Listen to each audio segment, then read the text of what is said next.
Hayyee ashama kabajamtootaaf jaalatamtoota miseensota waldaa dargaggoota caffee hojii gamtaa walii galaa bakka jirtan hundatti nageenyi keenya isin haa qaqqabu jecha guyyaa har'aa immoo qidaamee keenya immoo geenyee jirra waan ta'eef isin bira ga'uudhaaf kara viidiyootiin immoo isin bira ga'uuf qophii keenya fidnee kara keessanitti dhufnee jirra. Isinis ajaa'ibaa fi akkasumas obsa garaa bal'inaatiin akka nu dhaggeeffattan salmuu keessaniif gurra keessan nuuf laattanii akka nu hordoftaniif kabajaan asmaa asitti isin affeerra.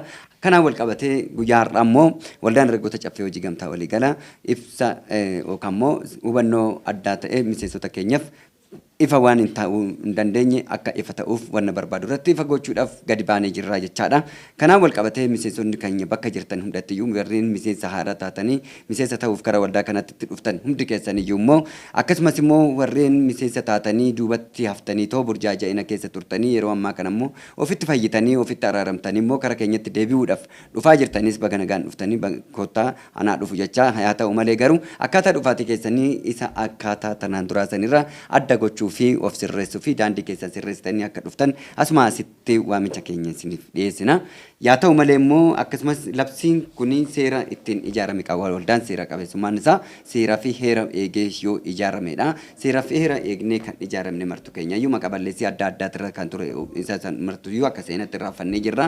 Yaa ta'u malee seera kanaan hundaa'ee adabbii adabamaa akka kaffaltanii fi akkasumas immoo waldaa keessaa ari'amuudhaan mannaa yookaan immoo haqamuudhaan mannaa adabbii adabamtanii miseensummaa keessan akka itti fuftan murtii maanejimenti tiimiin waliin murteessee jira akka biirootittis kan murtaa'ee jirudha. Bifa kanaan miseensonni baay'een keessan warreen kaffaltanii too miseensa taatanii too itti fufattan baga gammaddan baga waaqni isin gargaara isaniin aansuudhaan miseensa keenya 11,227 jennee kan turre keessaa 7,775 kan ta'an miseensa keessaa yaa'anii kan turanii turan haa ta'u malee calqabanii walakkaan ga'anii warri dhaabbatan yeroo ammaa kanatti adabbii keessan kaffalachaa warri kaffalaa jiran jiru warri ammas immoo kaffalannee dabarra kan jettamu jiraatan bifa saniitiin warreen 3,000 4,000 5,000 persentii 50 warri kaffaltan 800 adabamtaniit galtu warreen 1,000 qofa kaffaltanii too addaan kuttanii turtan immoo 1,400 kaffaltanii deebistanii kan waraqaa haaromsaa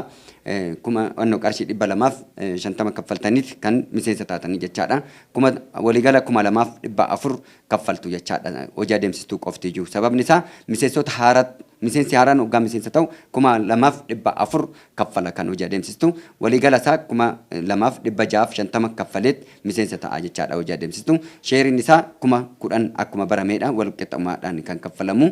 Kanaaf isinis immoo miseensonni keenya kamiyyuu kaffaltanii kan seenuu dandeessan miseensummaan kan biraati jiddugalummaan kan biraati maxxantummaan kan biraati ilaalcha maxxanaa qabatanii warreen turan martuu isaaniitu duubatti hafnee waan eegnuuf hin qabnu warreen immoo hojii adeemsistuu kaffaltaniituma qofa waraqaa eenyummaa qofa fudhattanii achumaan baddanii turtan immoo surmaayyuu isin iyyata galfattaniiti boordiin yookaan maanejimenti tiimiin laalee kan isin murteessu ta'a. Haa ta'u malee immoo bifa haraadhaan galuu mirga qabdu jechaadha. Kanaaf haala saniin akka deemtan akka dhuftan kabajaan isin gaafanna hubannoo keessan godhattanii akka dhuftan isatti aansuudhaan guyyaan keessummeessummaa keenya guyyaa idilee keessummaa keenya keessummeessinuudhaatti hundoofne han guyyaa idilee keenyatiin keessummeessinu ta'uu keenya isin beeksisuu barbaanna. Inni kunis guyyaa facaasaaf guyyaa kamisaa jechaa jirra. Guyyaa facaasaaf kamisaa kanarratti hundi iyyuu eegeen dhufu yeroo ammaa kanatti miiran fiigdanii warreen dhuftan hundi keessaniyyuu miilan akka dhuftan kabajaan isin hubachiisuu barbaanna jechaadha. Sababni isaa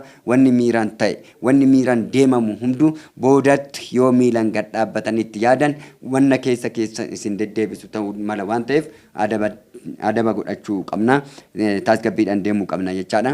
Kanatti aansuudhaan waldaan dargaggoota caffee hojii gamtaa walii galaa yeroo ammaatittis ammas dafinoorraa kaasnee fuula dira keenyatti kan isin beeksisnu waan dhimma mana jireenyaatiin wal qabatee ammas pirezidenteeshinii isa dhumaa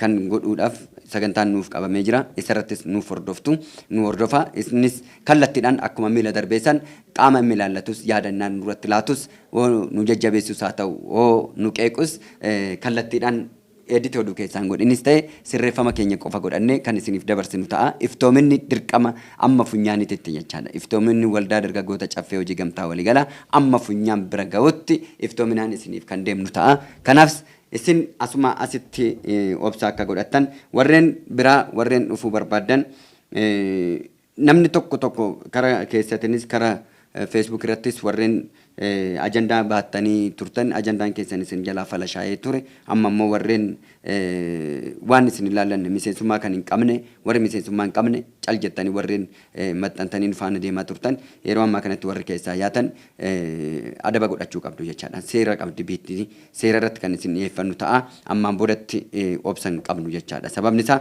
wanna isin ilaallanne keessa seentanii humaayyuu tuttuqqaa gochuu hin dandeechanii seera qabna.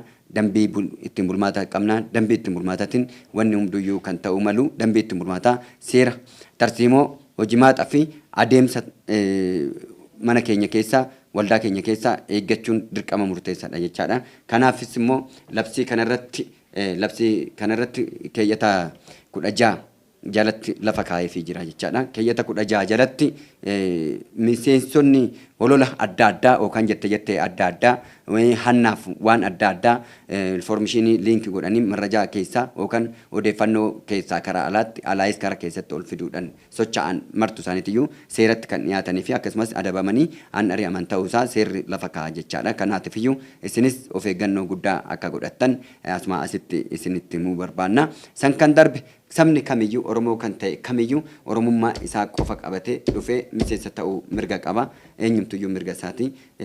Waldaan saban qabu garuu nuti waldaan kan keenya dhiibbamni kan keenya cuucamni kanan dura diinagdeerraan tapha diinagdeetiin ala kan Oromoon ture yeroo ammaa kanatti tapha diinagdeetitti galee istiidiyoo bal'isachaa hojjechuun taphachuun gahee nurraa eegamu jechaadha. Kanaaf isinis kabajamtoonni fi jaalatamtoonni miseensota keenyaa fi akkasumas deeggartoonni miseensa kanaa kan waldaa kanaa kan taatan akkasumas immoo hordoftoonni caffee miidiyaa taatan martu keessan bakka jirtan hundatti nageenyi keenya isin haa qaqqabu jechaa irra deebi'uudhaan isinis nagaadhaan warreen dhuftan nagaadhaan nuuf goottaa warreen immoo hin dhufne yaadan nu deeggartan immoo galata guddaa qabdu warri immoo nun deeggarres nun qeeqnes qeeqa keessas kan hin seenne deeggara keessas kan hin seenne adabatee kan afaa qabatee taa'u immoo galata guddaa qabdu isinis jechaadha. Ulfaadhaa jiraadhaa jabaadhaa horaa bulaa leebanaa galatoomaa.